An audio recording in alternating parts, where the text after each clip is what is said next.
Black Maid's daughter greeted Korean Mafia boss's mother, her Busan Dialect greeting had every guest frozen. The entire grand ballroom went silent. Ezra Grimes, the most feared American Korean Mafia boss on the East Coast, had just watched his elderly mother freeze mid-step. All because of her. All because of Laura. The black child everyone overlooked, everyone ignored, everyone dismissed as just another staff member's kid. Until she opened her mouth and spoke in a Busan dialect so pure, so authentic, it transported the old woman back to the docks of her youth. They thought she was nothing. They thought she was invisible. They were wrong.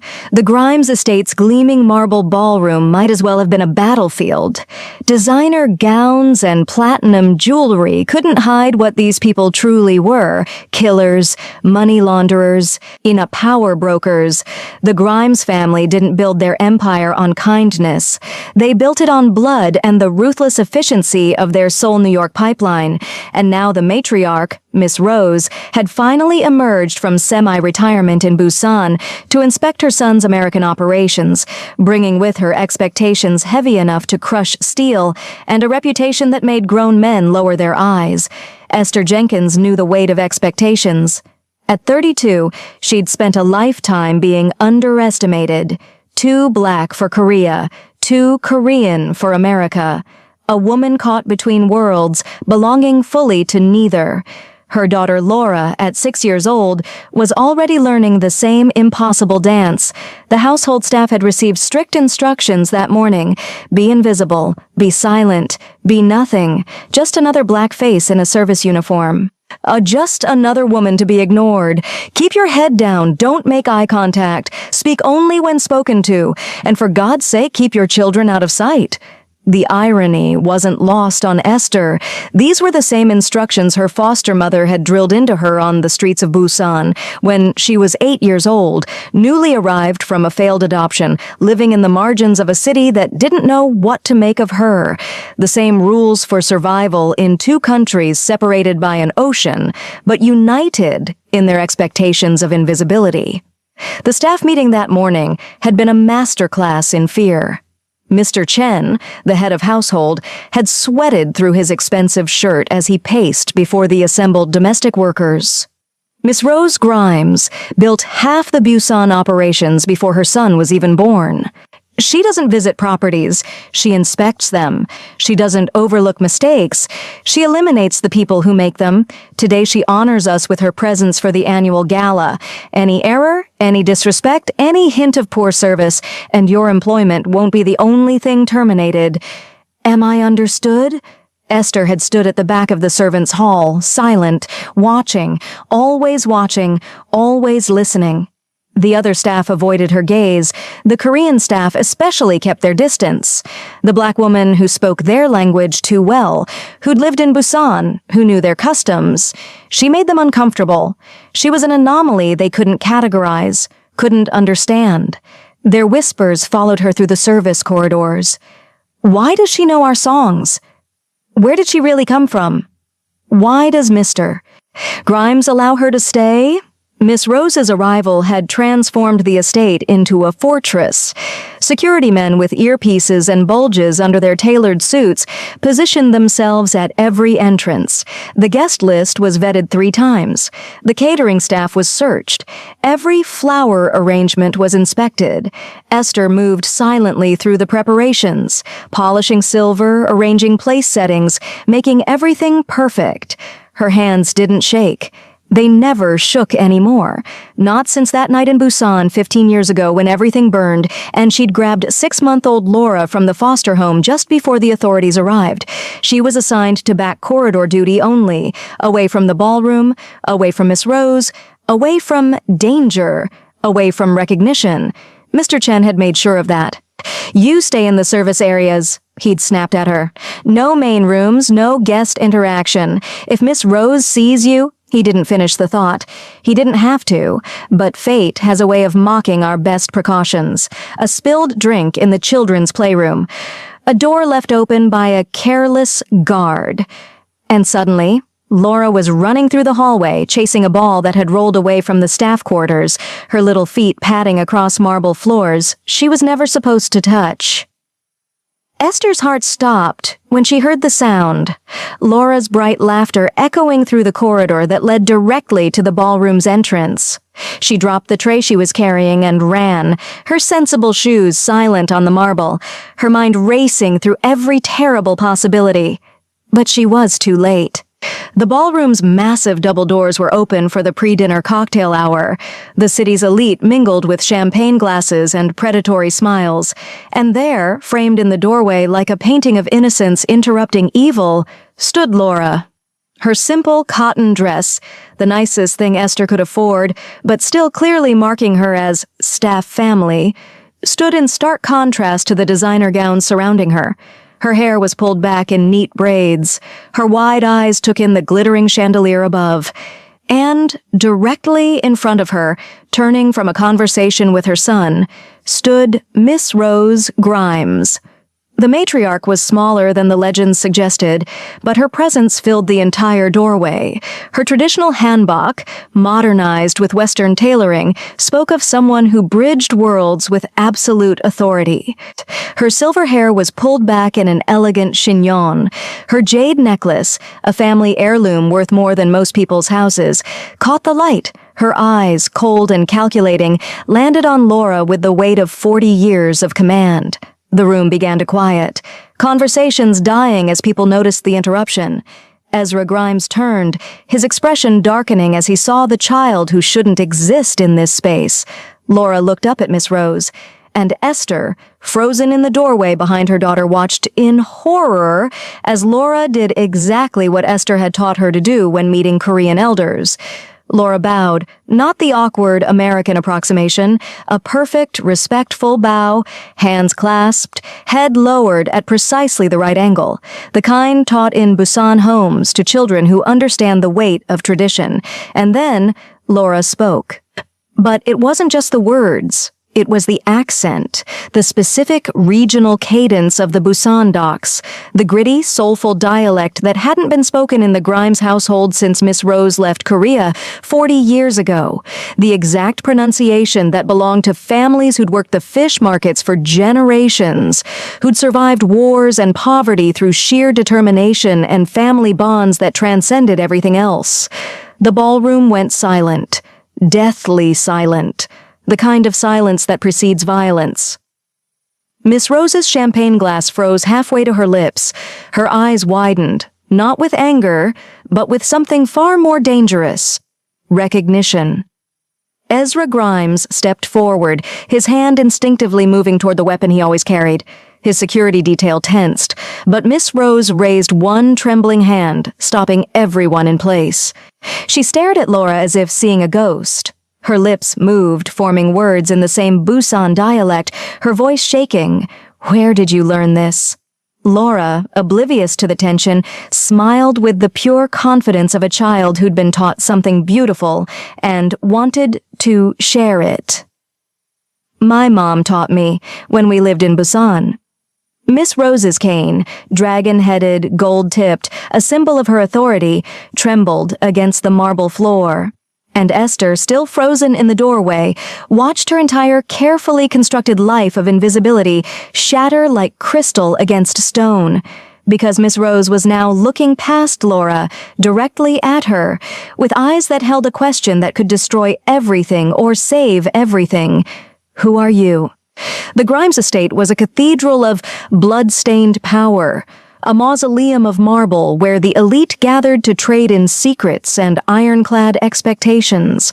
Inside the grand ballroom, the air was thick with the scent of expensive perfume and the low-frequency hum of men who had built their empire on blood.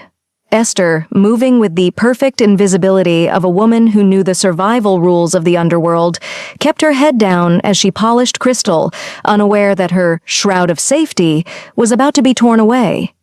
In the shadows of the service corridor, 6-year-old Laura had found a stray ball, a splash of color in a world of monochromatic violence. She chased it through a door left ajar by a careless guard, stepping out of her staff quarters sanctuary and into the battlefield of the gala.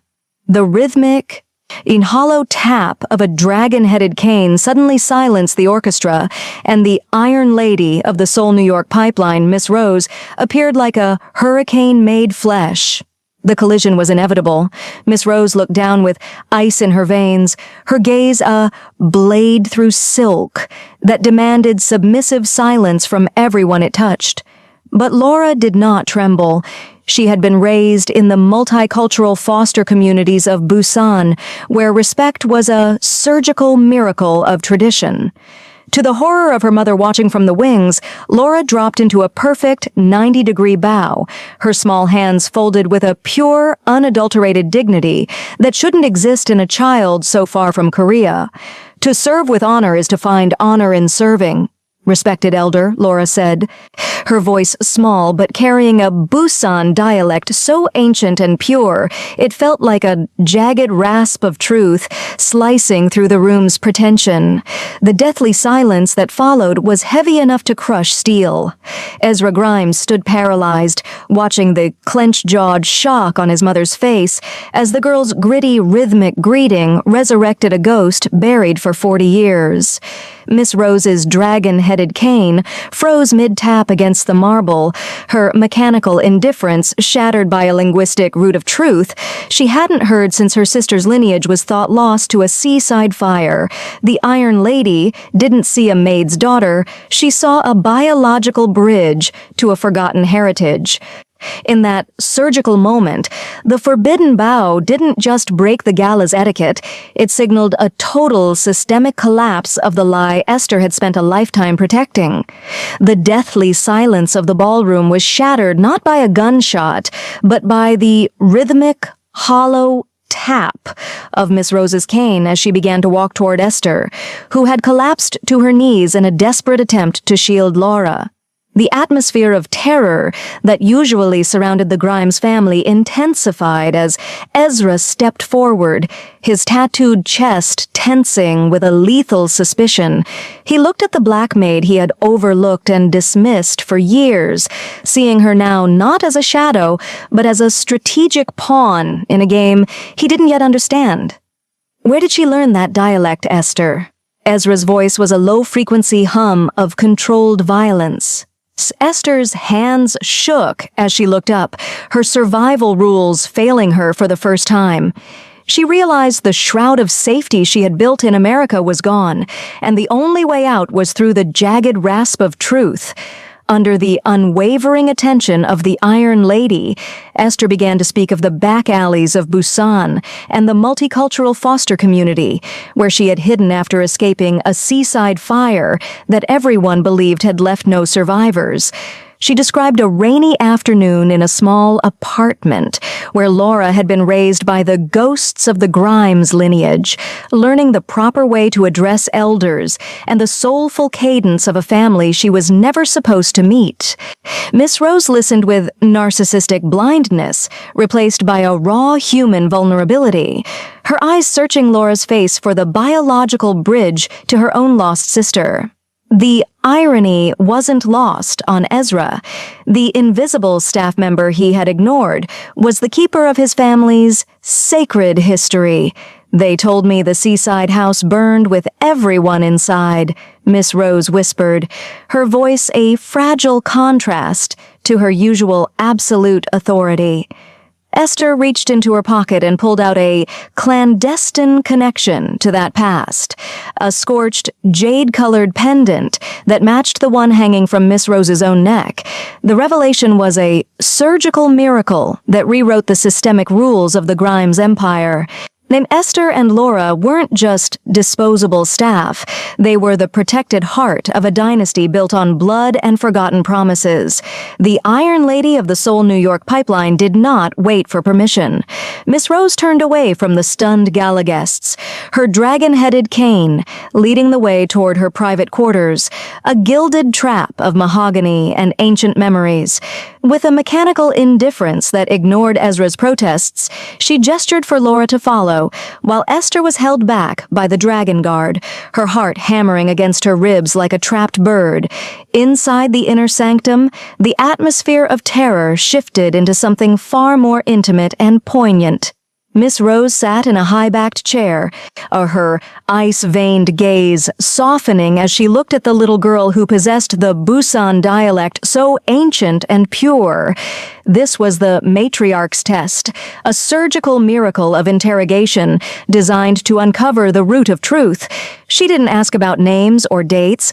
Instead, she hummed a low, rhythmic melody, a forgotten lullaby from the seaside docks that had been buried for 40 years.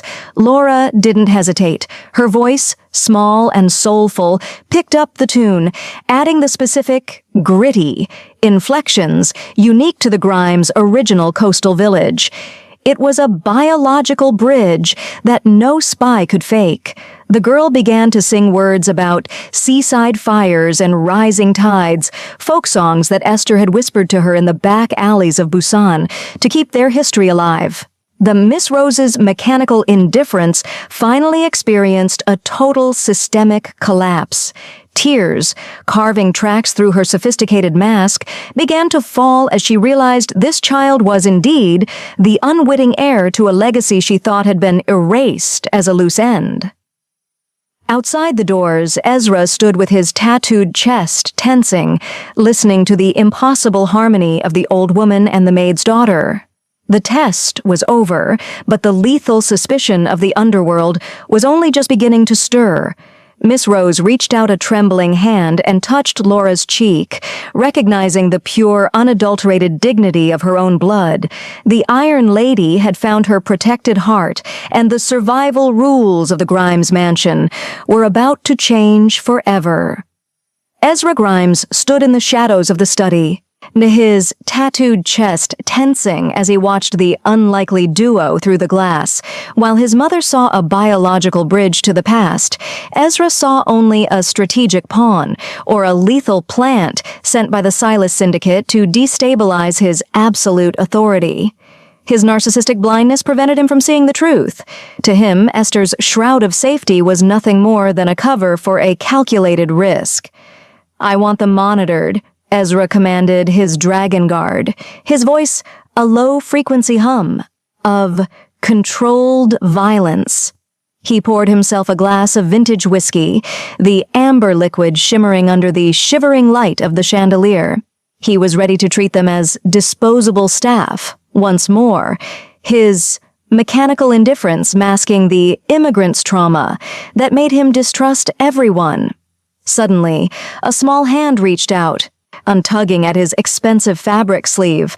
Laura was standing there, her pure, unadulterated dignity clashing with the atmosphere of terror Ezra projected.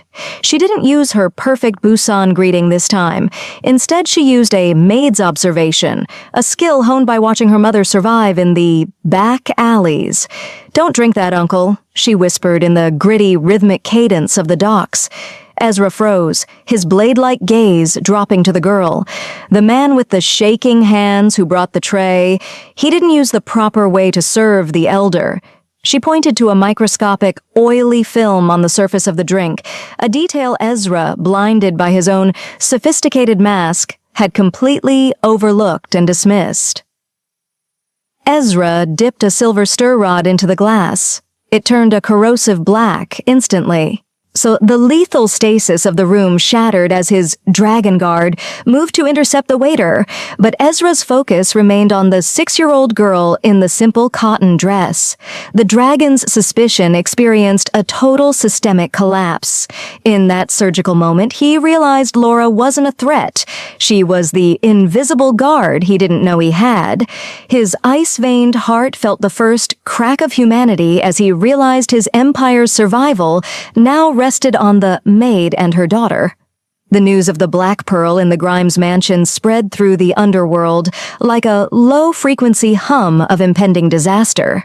In a dimly lit boardroom across the city, the leaders of the Silas Syndicate studied a graining surveillance photo of Laura, the biological bridge that threatened to unify the Grimes' fractured claim to the Busan docks. To them, she was not a child, but a strategic pawn that needed to be erased to ensure Ezra's total systemic collapse. They knew that the Iron Lady would do anything to protect this protected heart, making the girl the perfect calculated risk for a coup. Inside the estate, the atmosphere of terror shifted from internal suspicion to external lethal power. Ezra had discarded his narcissistic blindness after the poisoning attempt, replacing it with a titanium grip on the mansion's security. He no longer saw Esther and Laura as disposable staff, but as the root of truth for his family's survival. Yet, even with his Dragon Guard on high alert, the Silas Syndicate launched a surgical strike that bypassed the Mausoleum of Marble's main gates.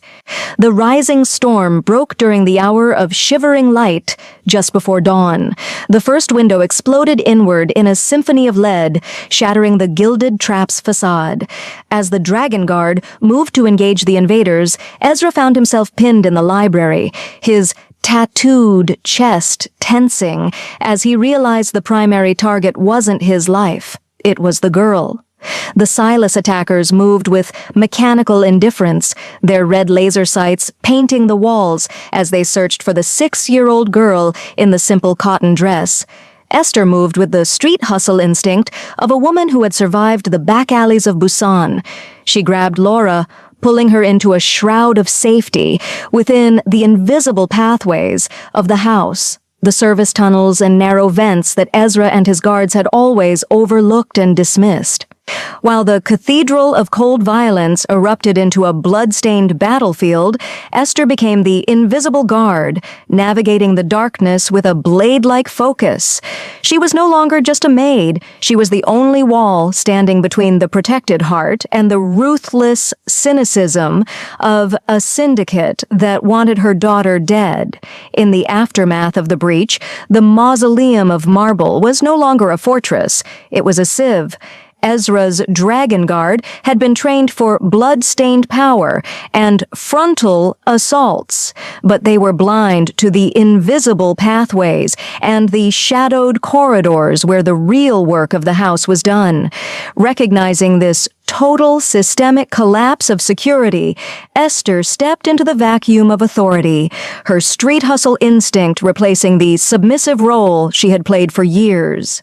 Esther gathered the other women, the cleaners, the laundresses, the disposable staff who lived as ghosts in the Grimes estate. In the floral-scented warmth of the laundry room, away from the lethal stasis of Ezra's command center, she organized the first clandestine intelligence network. They were the eyes and ears that had always been overlooked and ignored, and now they would become the mansion's invisible guard. "They see us as nothing," Esther whispered, her voice a jagged rasp of truth that bound the women together in a shroud of safety. "But we know which floorboards creak, which service elevators are bugged, and which security men have been taking clandestine calls in the garden." With mechanical indifference to the danger, the women began a surgical mapping of the house's vulnerabilities, on creating a biological bridge of information that bypassed Ezra's narcissistic blindness. While Ezra prepped for a fierce showdown, Esther's network identified the strategic pawns of the Silas Syndicate already hiding within their own walls. They didn't use silenced gunshots or cold steel. They used the tools of their trade, a misplaced tray, a maid's observation, and the rhythmic hollow tap of signals passed through the vents. Laura sat in the center of this inner sanctum, her pure, unadulterated dignity serving as the root of truth that kept the women focused. The Black Pearl was no longer just a target. She was the commander of a shroud of silence that would determine who survived the rising storm. The traumatic silence following the Silas attack was broken not by an order from Ezra, but by a ceremonial summons from the matriarch's private wing. Miss Rose emerged into the shattered ballroom, her dragon-headed cane striking the marble with an absolute authority that commanded every guard to holster their weapon and every disposable staff member to freeze. She moved toward Laura, her Iron Lady facade replaced by a raw human vulnerability that sent a ripple of sheer cold terror through the guests who understood the gravity of what was about to happen. In front of the assembled underworld, Miss Rose reached into a small velvet box, pulling out a traditional Korean hairpin carved from ancient jade, the Iron Lady's gift. It was a piece of sacred history that belonged only to the direct Busan lineage, a biological bridge that proved Laura was the unwitting heir to the Grimes' most secret power. With mechanical indifference to the gasps of the Silas spies, Miss Rose pinned the jade into Laura's hair, her ice-veined voice carrying the weight of a total restoration of the family line. "This child carries the blood of the seaside docks," Miss Rose declared, her gaze a blade through silk that swept across the room. "She is no longer a shadow. She is the Black Pearl of the Grimes dynasty, and she is untouchable." The gesture was a surgical miracle of diplomacy. By labeling Laura as sacred, Miss Rose had turned the Maid's daughter into a strategic pawn that no one dared strike without inviting the total systemic erasure of their own house. Ezra watched from the shadows, his tattooed chest tensing, as he realized his mother had just committed them to a fierce showdown from which there was no retreat. The rising storm was no longer a local conflict. It was now a war for the root of truth. As Laura stood with pure, unadulterated dignity, the jade in her hair catching the shivering light, Esther felt the icy pressure of the target on her daughter's back grow even larger. The Iron Lady had given them a crown, but in the cathedral of cold violence, a crown was often just a gilded trap for those who weren't ready to bleed for it. The rising storm finally broke with a total systemic collapse of the mansion's outer defenses as the Silas Syndicate launched their final, desperate assault. The mausoleum of marble erupted into a battlefield where designer suits were traded for tactical gear and cold steel. As the front gates were breached with a symphony of lead, Ezra Grimes found himself pinned by a surgical strike designed to isolate the Black Pearl from her dragon guard. They're in the vents, Esther realized, her street hustle instinct overriding the atmosphere of terror, paralyzing the other staff. She knew the cathedral of cold violence better than the men who owned it. She knew the invisible pathways and service tunnels that were never included in Ezra's high-tech security maps. While the Iron Lady, Miss Rose, stood her ground with pure, unadulterated dignity, Esther grabbed her daughter and the matriarch, pulling them into the shadowed corridors. The siege of the fortress turned into a high-stakes game of invisible warfare.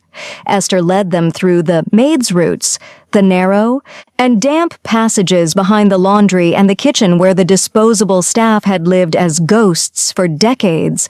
Above them, the rhythmic hollow tap of gunfire echoed through the floorboards, but Esther moved with a blade-like focus, navigating the gilded trap with the precision of a seasoned commander. When a Silas assassin intercepted them in the narrow boiler room, Esther didn't rely on blood-stained power. Using a surgical maneuver learned in the back alleys of Busan, she used the environment against him, triggering a steam vent that blinded the attacker in a cloud of white heat. Miss Rose watched in clenched-jawed shock, finally seeing that Esther was the most lethal protector in the house.